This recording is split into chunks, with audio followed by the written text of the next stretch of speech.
So what would you say to somebody who came to you and was just like, I really want to love myself, but I don't know how. Like I hate where I'm at. I hate the decisions I made. I am in a really Mhm. dark place. Like how do I even begin to move in the direction of climbing out of this hole? Great question.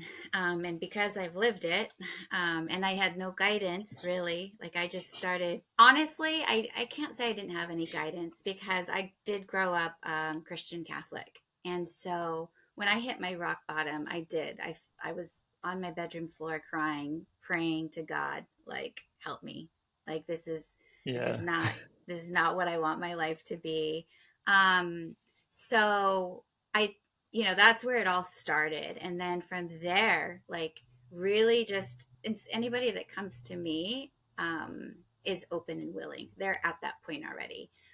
They're done with where they're at in life, and they're open and willing to do whatever it takes. Like they've been guided to me, like they've connected to God, source, creator, whatever, enough to be guided to me, so that there's we have that kind of soul connection already, and they're open and willing to do the work. So then it's a matter of just, I'm going to show you different modalities and we can practice them together, and then you get to choose what's working for you, what's not working for you. And there's a plethora. Right. I mean, anything from working with oils to crystals to meditation to tapping to mantras to yoga to breath work to, like, the list goes on. I mean, yeah. So it's picking what works and resonates with you. Right. But you, like you said, there has to be a willingness before any And of those techniques can even begin to work. Because it's like, why would those tech? Because like so often for someone that someone can just describe a thing, right?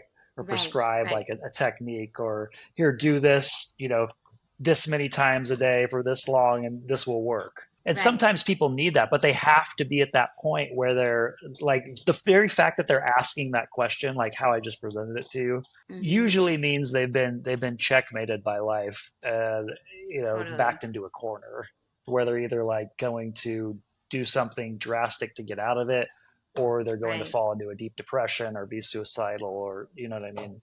So right, right. there has to be a willingness, and like you said, with like asking God, like praying, I think Mm-hmm.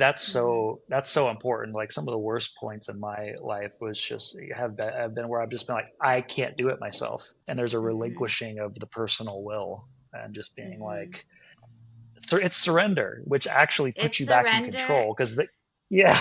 Like, Mm-hmm. It's total surrender. It's yeah. surrender. Like that's all it is. It's to the higher power, to God, whatever you call that higher, bigger energy. It's that surrender, and it's also the death of the ego. Like it's the ego slowly dying. Like there's I work with people and they're like, I feel like I'm dying.